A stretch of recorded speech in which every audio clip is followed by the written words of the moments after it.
everybody, and welcome back to the HOG-POD. For the many of you that listen to it, actually, you'll notice there's been quite a bit of a gap. I have been receiving the emails, obviously, I've replied to, I think, all of them. And for those of you that do watch us on YouTube, again, you'll notice a gap, but we're kicking things back off again. We've been working very hard behind the scenes, various different strands of the podcast, and hopefully this one will end the hiatus, if that's the right word. With me tonight, you'll recognise this face, but it'll say hello anyway. Hello, nice to see you all again. I've dried out after my ride out from the valleys. So you'll know Ben. In fact, many of you would have bumped into him at the weekend at the HOG-POD, but we'll come on to that. Right now, Ben, as we speak, the Geordies are partying. Yeah, heart and soul. Every second year now, so I think they've had their little gap and they'll be raring to go. Looking at lots of pictures of them turning up, so Facebook makes you jealous when you're stuck at work and you're seeing them all getting ready to go at the rugby club. Leeds Harley-Davidson's there supporting them with their sort of dealer merch, bikes, so looks like a cracking setup. It does. It seems strange, doesn't it, that Leeds is the one that's supporting them. Obviously, we all know what happened to the Geordie branch or the Gateshead one. Very sad, but they're not the only one. But we're going to talk again a little bit about that in a short while here. But as Ben said, you look at Facebook, and I don't know about you, Ben, but it's not long back from the Belfast chapter rally, the HOG-POD, and I have been as miserable as sin for a couple of days. I have to be honest. Absolutely, it's that sort of thing, though, isn't it? You get back from the rally, and the first couple of days is like, I'm never doing that again. Same as when I've had a night on a few maybe extra Guinnesses, I'm never going to drink again.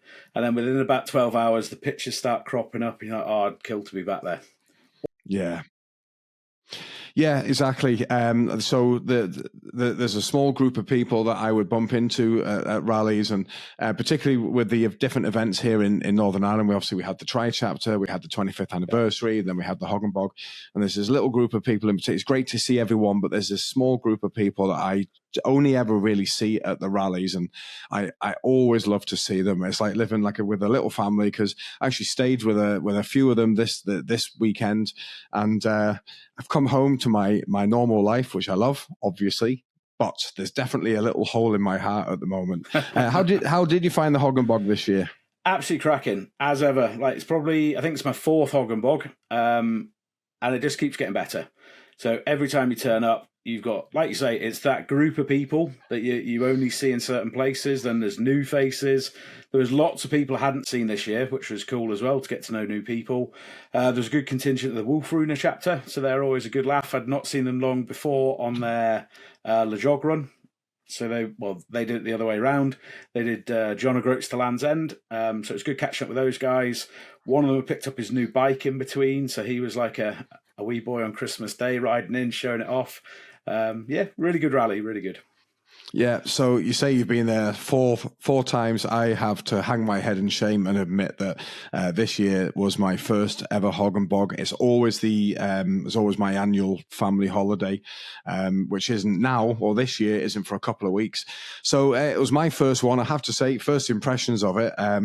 It's busy. It's a busy rally, and there's a lot of people there. I know, obviously, because I'm in the chapter. I was privy to a lot of the organisation. I'm going to hold my hands up and say that whilst I'm on the committee, 99% of the work was done by not me, and I know that they've been absolutely knocking their pan in.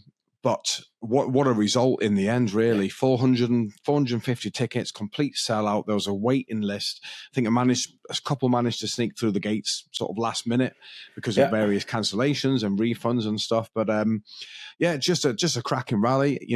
I went on the Friday and the Saturday and then left on the Sunday. I think you were there for the Thursday night. You were there a night early. It was quite by accident. So the first year that I came, I'd been speaking to Michael and yourself at Rock. And obviously the rally kicks off properly on the Friday, but there's still loads of people around on the Thursday. So accidentally came on the Thursday, the first night, had such a good time. I think it was Jared that introduced me to a lot of things. And we sat and we sang and we talked. I thought the Thursday night's the key. Like, if I'm going to HOG-POD, the Thursday night, break you in gently, although it never does. And then we get going for the rest of the weekend. So that's kind of my jam. Yeah. Yeah, I have to admit, after this year, so obviously I said I was there for the Friday and the Saturday. from next year and every year after, I will not miss the Thursday and I'll not miss the Sunday. We'll talk about the weekend actually in chronological order. So on the Thursday, presumably you had Pepsi and lemonades and an early night. So actually, I didn't drink that much this year. So the other good thing about HOG-POD is they have an incredible tattoo artist, Stefan, who's from Cloak and Dagger. Last year, I think, was his first year, and he came and did the Sunday, and he was that busy, he came back for the whole weekend this year. So knowing that I was going to get tattooed on the Friday morning, I thought I maybe need a bit more blood in my alcohol stream. So I stuck to the zeros and had not a quiet night by any measure. It was still fairly rowdy, had a good time, but not elevated by any alcohol. Yeah, talking to Stefan, he is a cool cat, actually, isn't he? Very, yeah. So fast forward then to the Friday, which is the one time, the day that I arrived, and I actually came to find you and another mate of ours, Mark, and of course there was only one place to find you, and that was to go find where Stefan was, and yep, there you were, with your pants down and your ass in the air. No, I'm only joking. You kept your pants up. I did. And on the later on that afternoon is when everything starts to kick off. I'm going to be honest with you, I was nervous for pretty much the whole of this because I was playing in the band on the Friday night, and it was our first ever gig. It's the first time that we'd certainly played together. For many of us, including myself, it's the first time we'd ever performed live. I know for someone like yourself, as a bit of an old hand in the whole sort of stage of theatre, you know, I was chatting to you about the nerves, but I think it went down all right in the end. And then the entertainment for the rest of the night was cracking as well, wasn't it? I'd say you're being very humble. I think the band was absolutely cracking, and to say it was your first proper gig, you wouldn't be able to tell. So if you sat there looking at it and watching it from my perspective, absolutely bob on. Really, really good sort of atmosphere, good characters. You were still all individuals up there, but cohesive as a band at the same time. And if you think about the different ages as well, and different music styles, I'd imagine that you all listen to, trying to get that group of people together can be really difficult. So no, I think you guys did a really good job.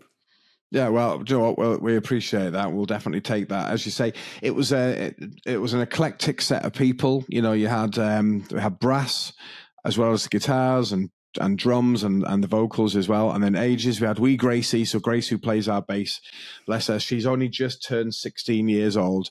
And then you got all the way up to Collie playing the drums, who's about 156, I think. Jared's slightly younger at 155. And then again, just our music taste. You missed Lexi? No, definitely. I'm coming on to her in a second. There's no way I'd miss that girl. All of our stuff, our Spotify's are completely and utterly trash because the music we were playing, none of it's what we really listened to in the car. And Jared, who sort of steered and drove this to the point where it was, had kept one line all along. And you know what? It was 100% on the money. Play for what people want to dance to, not what you want to play. And he was 100%. He was absolutely on the money. And then, of course, the front woman, the star of the show, in my eyes, certainly, and the rest of it, Lexi. 6 months ago, Lexi wouldn't have even got onto that stage to do that. Never mind, knocked the ball out the park. Yeah. Her vocals are something else. And, you know, a huge thank you to everyone that was up dancing and showing a bit of support. And as it turns out, in the end, it wasn't pity dancing. I think they were genuinely enjoying themselves. No, I think people were having a good time. You could actually feel it in the room. And I think actually Lexi's got that key secret of being a front person. Obviously, she's not a front man. And it's that humility, isn't it? And I think that humility comes through when you're listening to somebody, and on stage she's cracked the duck protocol, as I would call it. So when you see a duck on a pond, you look really graceful and you're bobbing along, even if you're kicking like buggery underneath and stuck in the weeds. It's what's on top of the surface that counts, and Lexi absolutely nailed it. Yeah, I think what helps as well, and I said this to her, so she won't mind me saying, her presentation helps because she dresses like she is the sole guardian of the gates of hell. And it makes her interesting, you know, I mean, well, she is interesting, but it makes her interesting to look at as well as listen to. Yeah. And I know her husband, Mark, who was the guy you were getting the tattoo with at the time, he was super proud. But, you know, and the rest of the entertainment for that night, I mean, the Who's Your Daddy, here's the thing, they were the very first original Belfast chapter band. So I did the hear Friday that, yeah. night, so Friday night was all Belfast Belfast chapter members rather, who had at one stage or another, past and present, performed and gigged. Now, Who's Your Daddy are actually called now Who's Your Daddy Rewired, because they've recently reformed and gone back out again. So it was, it's just something a little special, I think, about Belfast chapter. We're often accused of, because we're the Irish contingent in many's eyes, that we can have a party in an empty field. We have proved that to be the case. But, we certainly brought the party on the Friday night as well. And I don't think there's many chapters that could actually say that they provide all the entertainment in the first night. There's lots of chapters that provide incredible bands, but there is definitely something unique about being able to say that your entire night's entertainment was provided by your own chapter. That's a pretty cool. Yeah, I think so. Yeah, I think so. Yeah. It'd be interesting actually to have a battle of the bands at Hog Rock, actually, wouldn't it? If we get that would be fun. If we get bands from other chapters and we can do a knockout throughout the year, why not? And then onto the Saturday, then obviously there's the as you would expect, a ride out and loads of stuff laid on throughout the day. Now, personally, I didn't make the ride out because I was with Lexi. She was practicing because she had a further piece that on that Saturday afternoon. But did you make the ride out? Did you? Can we quickly stop there? So Lexi of course, did have a further bit, and we had an argument at the time. You both had a further bit. So you were accompanying Lexi, and you've got to have foundations to build a house. So you are a two-piece act. Right. Be nice to yourself, Kenny. I am going to be nice to. Yeah, I'll be nice to myself. So Lexi had a bit extra on the Saturday. So that there was the ride out on the Saturday, which you would expect a chapter. I didn't get on it. You didn't, because I saw you at some point. I was actually definitely practicing. Didn't get on the ride out. No. So I sat and watched the practice. I have done the ride out or variations on a theme a couple of times, and Michael finds it highly amusing that I'm scared of heights. And last year when I did the recce, it was the first time we'd come up a certain road the opposite direction, and he couldn't work out why I'd slowed down and stopped. It's because there's an absolute drop on the other side. And I hold my hands up, feet down, just on the clutch, skied round the hairpin, skied round the next, and then carried on. Your roads are something else. Like, I ride in Fife, we've got country roads for definite, but you've got country roads and then some. So I stayed off the ride out this year. Yeah, so our main roads, especially around that area, still have grass in the middle. Yeah, where the tires obviously have killed the rest of it. So, yeah, I know that stretch of road. I know that actual hairpin. I've nearly dropped my bike there a couple of times. But obviously the people that did go on it, of which there was, I think I counted 150 bikes. Now I don't count very well, so I had someone else doing it for me. I was basically asking them how many bikes, and so I think there was over 150 bikes on the ride out, which is fair play. There was definitely a solid number. When you saw the mast in the car park and riding out, it did take a fair while to empty that car park. Yeah, and I don't know if this is offered at other rallies, but I know it is at ours. It was introduced a year or two ago. The little breathalyzers, which I think is a really good call for people that are slightly unsure. I think it's that thing, isn't it? You've got times, and you've probably been there yourself, I know I have, you think you're okay, but your brain's telling you, I did have a couple of extra scoops last night, so although I'm feeling all right, let's just double check that and make safe. You're obviously going to get the other end of the spectrum where there's absolutely no doubt. One of the visitors, Mags, she won't mind me telling you because she loves it as well. When they first introduced them, you get shades of pink. Well, it goes clear ideally, then it goes pink, then it goes red, then it goes dark red. And we had been partying the night before, and as soon as that test got to Mags's lips, it turned black. Didn't go to red, didn't go to pink, it just went black. Mags, absolute rally furniture, that lady, isn't she? I don't think I've been to anything in the last 2 years where I haven't heard a lately bow. See, is that thing, though, you were saying earlier about that group of people that you meet up with at rallies? So I genuinely don't see Mags in between things quite often. We'll exchange the odd phone call or message, but we get together at stuff, and it's like, you've never been apart. I saw you last week, and we're back to where we were before, and that's what I love about turning up to these things. Yeah, no, exactly. The Saturday, obviously, then Lexi and myself did the acoustic piece, which again, I think she did fantastic. She was super nervous about that, particularly because she was a little bit more vulnerable, a little bit more exposed. It was, as she described it, one voice, one guitar, and a heart full of stories. And again, I think she absolutely smashed it. At that point, I'm going to be honest with you, the rally became somewhat of a blur because I had about 4 or 5 Tequila Rose settlers, I'm going to call them. That's thanks to my friend Monica, German's good lady, who introduced me to Tequila Rose quite earlier on this year, actually. And I think it was the Try chapter.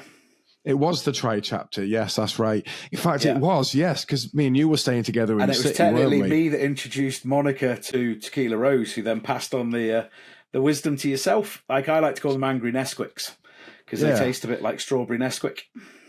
So it was your fault, and she was just being a bad bitch by involving me, yeah? Absolutely, yeah. Some you've got girls, to share it. You've always got to pass it on. Yeah. Well, I have to admit, since I was introduced to it, I have gone through quite a bit of it. And again, so only at events. And Saturday night was no different. I'm going to be honest with you. Sunday was just an absolute write-off. I know German was sensible. Monica was a passenger, so she didn't have to worry. Chloe, she was sensible enough. She wasn't drinking them, but she managed to get on the back of the ride out with John. Has Chloe been to Australia? Chloe has been to Australia, believe it or not. Now she likes to keep it on the. She likes to keep it on the lowdown, but she's been to Australia. Yeah. And then Sunday, I missed an absolute ball. Apparently, I know you bogged out because of the weather warnings, didn't you? Yeah, so I got to bed at about 3:30 on Saturday night and just happened to check the Stena app. And the boats that had been sold out all day showed us one was available. So I packed very quickly, grabbed a couple of hours kip and an absolutely banging breakfast at the Burrendale in the morning and hot-footed it. Got ahead. Was it Storm Floris, Storm Floris, is it? Something like that. So fortunately for me, I managed to get across in brilliant sunshine, nice and chilled. Was back home by 7 o'clock on the Sunday night. Missed out. I do like the Sunday night at HOG-POD. It's kind of that. It's not really a wind down. I'd like to say it's a wind down. It's absolutely not. It's full throttle right through to the last minute. But I did the right thing as well. So we listened to the reports of the weather and people coming back. We have one of our chapter members who has changed names. So you'll have met him, Burnsy. Yes. Yep. So Burnsy's now Dorothy because in Belfast, unfortunately, he was picked up by the wind, including his motorcycle, landed straight back up on it like a champ and rode for the boat. Fair play to you, Burnsy. Fair play. Jared was telling me that Sunday. Sorry. Dorothy, fair play, Dorothy. Jared was telling me that Sunday night was a bit of an open mic night. Obviously, Duram, who played on the Saturday Duram. If any of you that have never heard of Duram, which I'm sure is not that many anymore, he is a professional guitarist that does the circuit in Belfast, travels the world. In fact, he's invited across to stateside as well as Europe. He was playing on the Saturday afternoon, actually, before Lexi sang. And then he was doing a bit of an open mic night, and I think Jared got the whistle out. That's not a euphemism. He actually got a tin whistle out.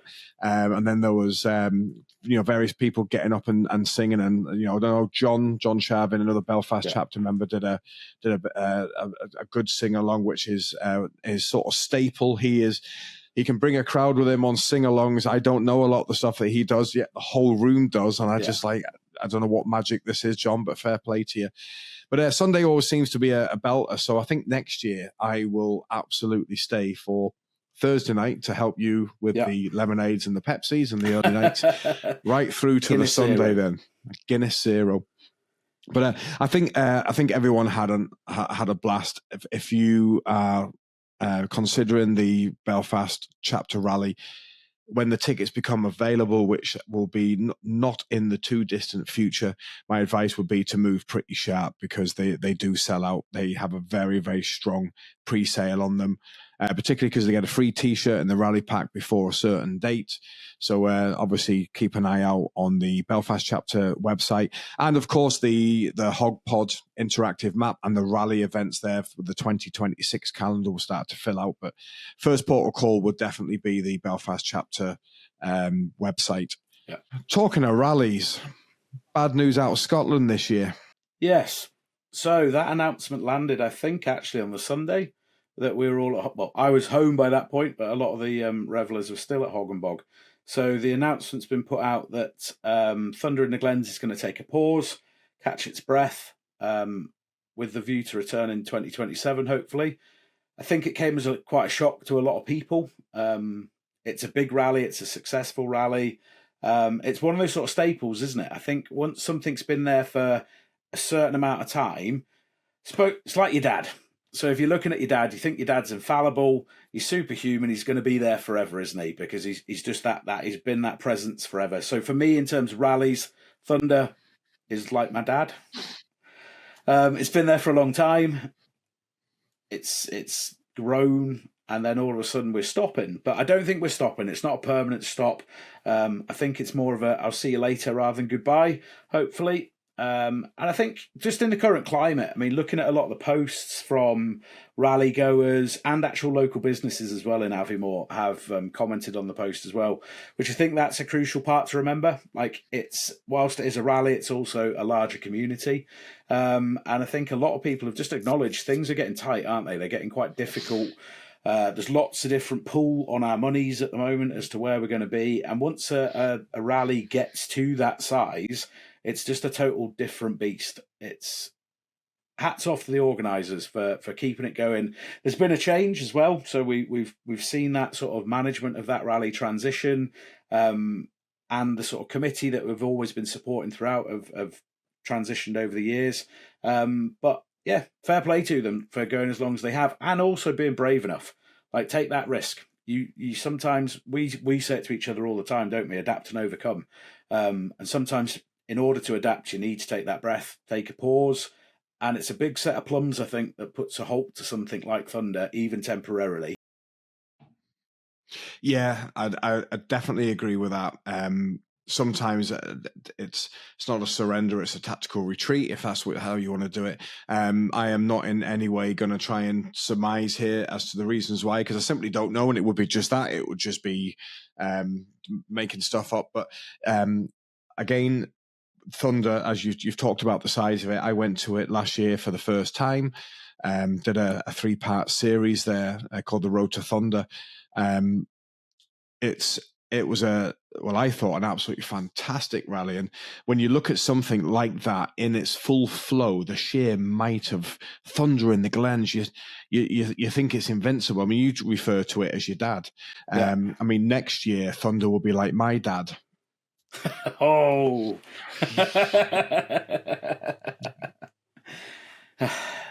Thunder will come back with the milk, though, Kenny.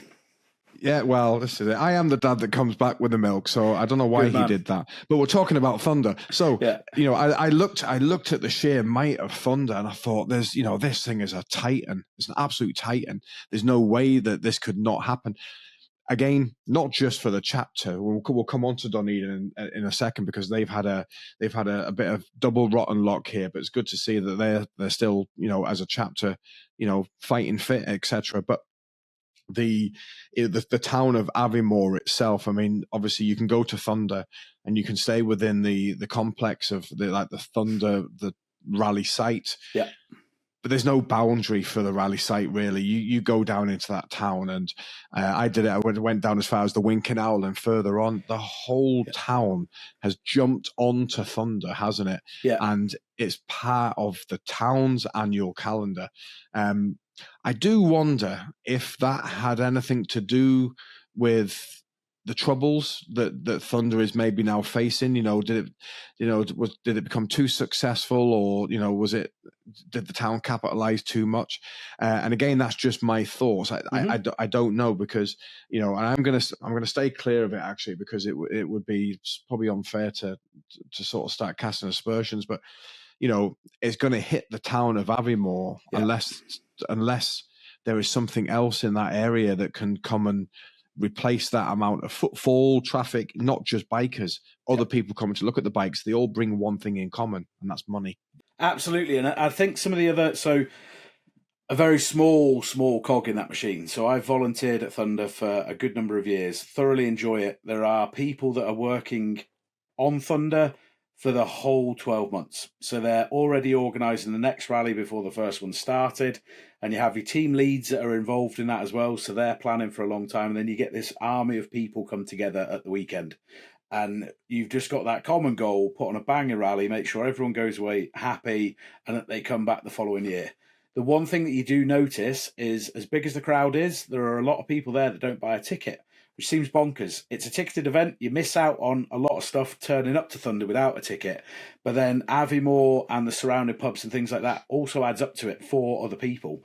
So it's finding that balance, isn't it, of you need to support the event, because if we're totally honest, without Thunder, the people wouldn't be there. But at the same time, there's a lot of other things off the campus, which I think over a number of years has probably drawn people to.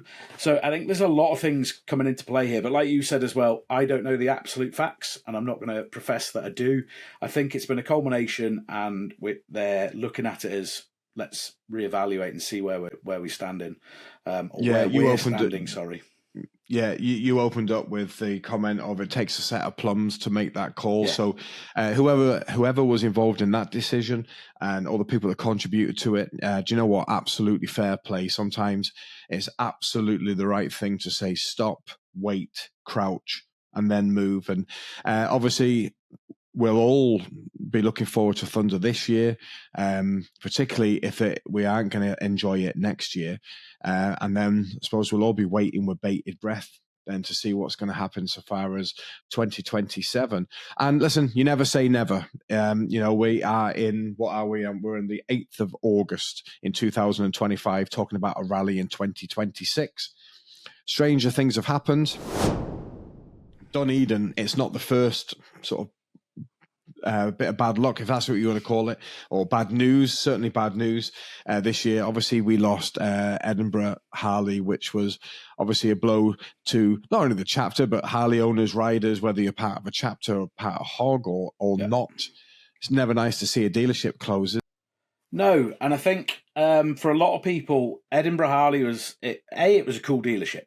I mean, they had a good building, they had really good staff. And I suppose for my own personal journey, that's what brought me into Harleys. It's where I bought my first Harley. It's where I bought my second Harley. It's where I've always had my bike serviced. And you start to get to know people. And like you say about rallies, they're almost like a dealership family if you get it right. And I think a lot of it pays on what you put in. So if you're going to your dealership, you're spending time with them. It's not always about spending money. I think a lot of people think you have to go to the dealership and you have to spend a fortune. You don't. You go to your dealership, you have a chat with people, ask them how their day is. Spend a bit of time. Spending time as well as finances makes a big difference. So I think for a lot of people, Dunedin in particular, I think a lot of Dunedin members have been in and around that dealership for a very long time. So that was its second location. So previously it was in the city centre, and it came out to Sight Hill. You got people there, and I think big things for a lot of staff. Donna in parts. Donna came there from, I think it was work experience, and then stayed. And then you look at Rob, who worked in parts as well. Rob's only ever worked with Harleys. He started at Alvin's. He moved to Edinburgh Harley Davidson. I think actually I might be telling a misfact there. There was a brief period where the dealership went to Dunfermline and then it went into Edinburgh. So it's some of those staff have followed it all the way through. So then suddenly you find yourself like, what do I do? This has been me forever. And I think a lot of riders as well. It was somewhere we went on a Saturday. So Craig started an event called Saddle Up Saturday, which brought in loads of people. And then all of a sudden that all goes with it. So you think about the dealership shuts, and there's the fiscal element of it in terms of you can't buy a Harley in the same location, you can't buy parts. But then actually when it dawns on you properly, it's all those other bits, isn't it? It's those relationships, It's those links and it all. If you built it well, you still keep in contact, but it's not as easy to access the things that you're accessing in terms of people as well. So, yeah, I think Edinburgh is a big shock. Strangely as well, a shock wider afield. So talking to other people at rallies and things like that and talking to other chapters, didn't see that coming. Really shocked by that. Sad. It is. There seemed to be, thankfully everything's taken a bit of a pause, but there seemed to be a spate there. It was just one dealership after the other. I think we lost about 4 or 5 almost back to back. I think one of the riders went down in the southwest. One of the Ironsides went in Gateshead. Edinburgh went. Linz, who a multi-branch franchise. They shut their doors as well. So there seems to be a little bit of a pause on it at the moment, which can only be a good thing. Obviously, the closing of dealerships is likely to be indicative of the market itself and Harley itself. Harley is obviously not like is not without its troubles like any other company in the world, but there's a change of the guard coming, isn't there, in Harley Davidson? As in Jochen is going to be standing aside, and we have a new top boy, so to speak. We do. So they've announced that recently. I'm just looking over here because for this part I do have some notes.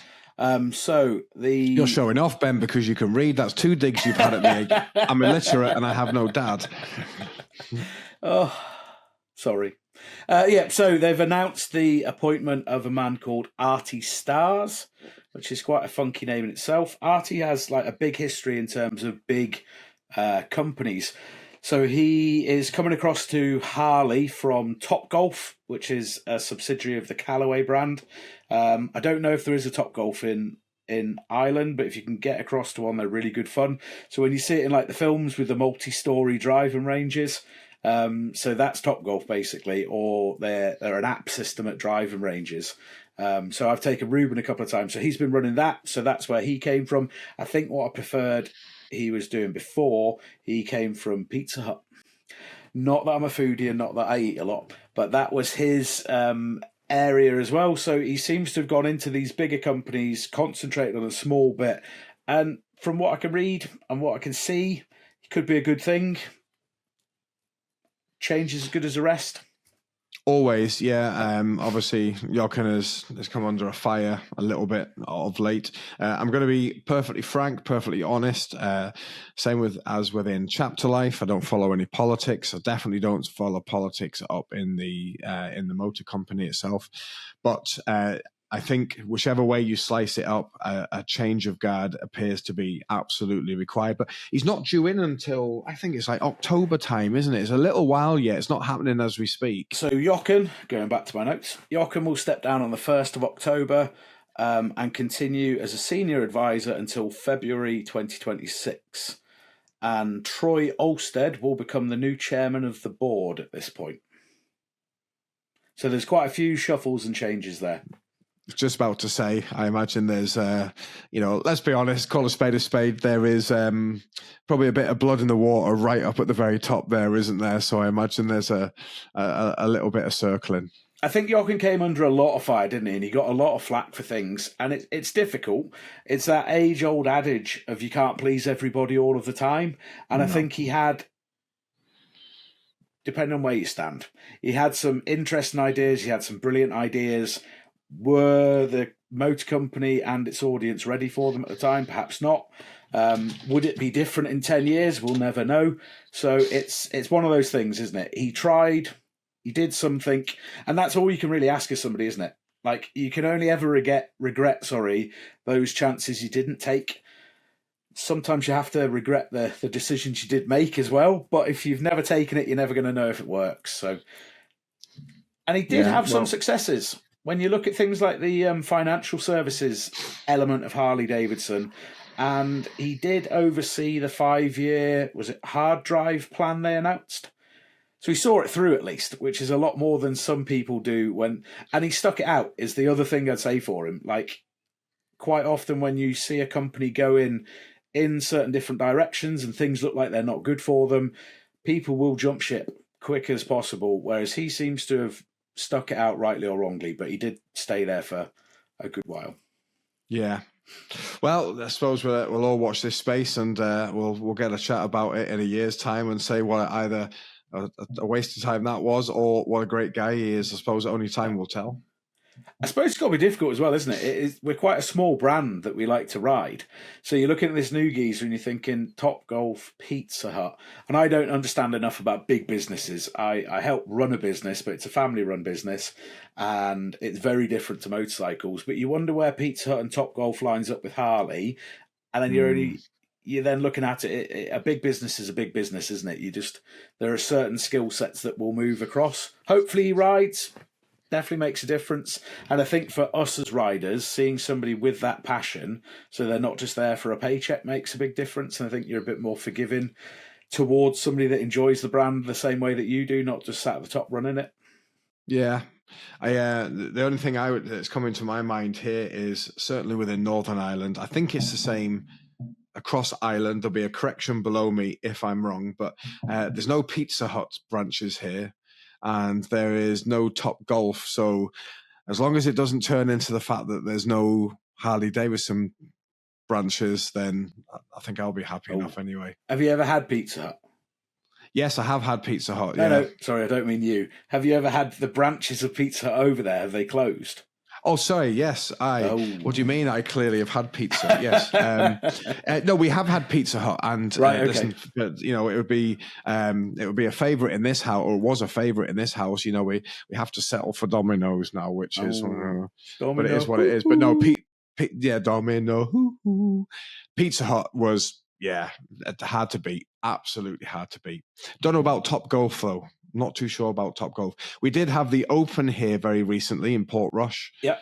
The big Open for any people that follow golf, which I'm absolutely not. In the words of the American comedian, it takes a special type of arsehole to take up a hobby that takes as long as it takes to drive from Carlisle to London. It just seems like a long hobby. Yeah. Says the guy that will go out riding for 5 hours. So maybe take all of that back. So I keep getting Ruben and Eowyn in trouble because they both play golf.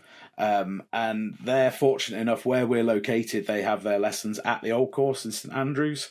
They don't like it when you turn up on a CVO. They don't like it when it's got the exhaust system, and they certainly don't like the sound system. And lots of people, I hold my hands up, I have an eclectic taste of music. That is one common factor I hear at every single rally. Benny, you're going to play something better. It entertains me. I enjoy it. I think we listened to a brass band cover of Girls Just Want to Have Fun when we were in Wales. So that gives you an idea of the caliber of the sort of stuff I listen to. I've just about. There was a couple of guys. Obviously, me and you were at the rally in the Valley last year, and we did that ride out, which was probably one of the best ride outs I've ever done. Oh, yeah. It was absolutely superb. And I couldn't shake you. And I listened to, and there was another guy, I forget who it was now, but every time we'd stop, he'd look at me and he'd be like, it was a brass rendition of the most eclectic. Some of the best brass bands come out of Wales. I was just returning the favour. Yeah, well, they can bloody keep them, I'll tell you that for sure. So looking ahead here, because there's obviously a little bit coming up. We've got the Geordie chapter going on at the moment. Yeah. Next week is the Hogsback chapter, so the Cirencester. I've not done Cirencester. Have you? No, I haven't. Yeah, need to have a look at that one. That's always held in the Royal Horticultural Society bill. It looks like Hogwarts. It looks nice. Like a lovely venue. Hogwarts. See what you did there. Yeah, do you like that? Did you? I don't even realize what I've done, but I'm going to take all the credit. And then, of course, you've got the currently last Thunder in the Glens coming up. That will be.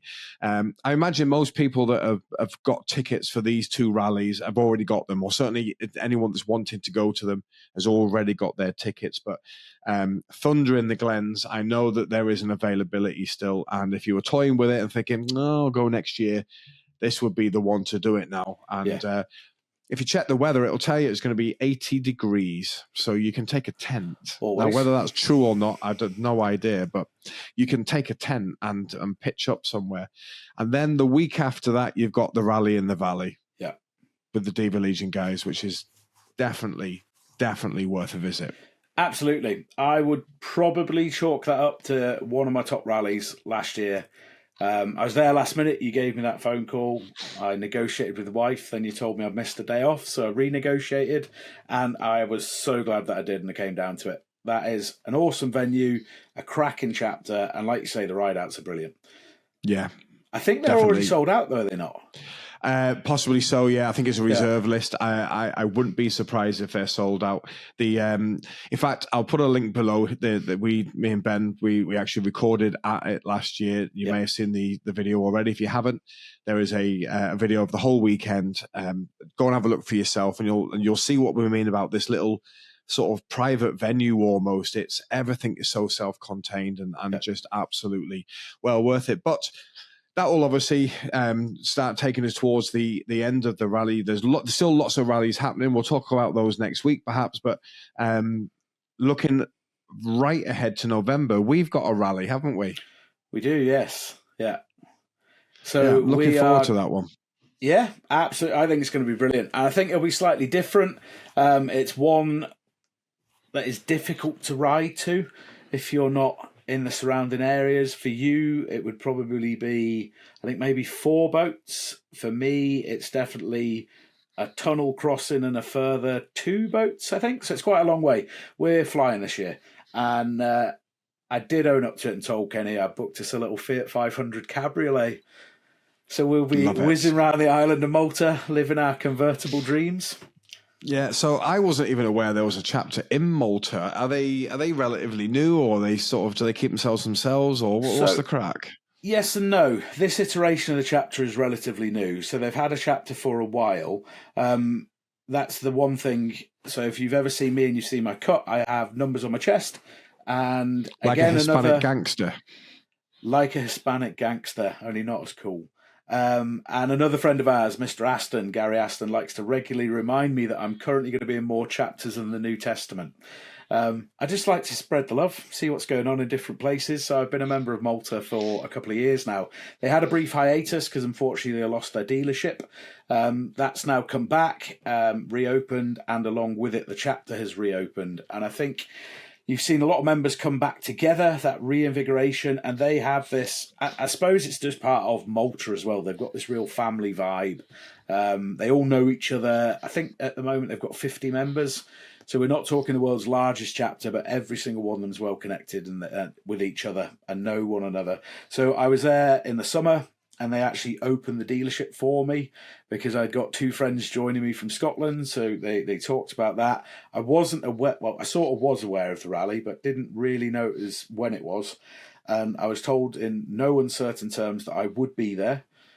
So I am going to be there and looking forward to it. Jean listens to our podcast. So he shared our podcast with the Maltese chapter as well. Absolutely love that. I'm going to be honest with you, Sean. That mystery has been solved. So I get analytics for this podcast, and I am blessed to say that I'm listened to, or this podcast rather, is listened to in 950 cities around the world. Wow. And including Malta.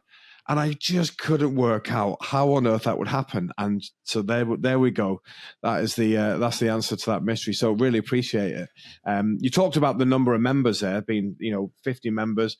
It's the next iteration of it. Yeah. The rally is by no means going to be this tiny little affair, because we talked earlier about Wolf Runa, who travelled from the John O'Groats down to Land's End.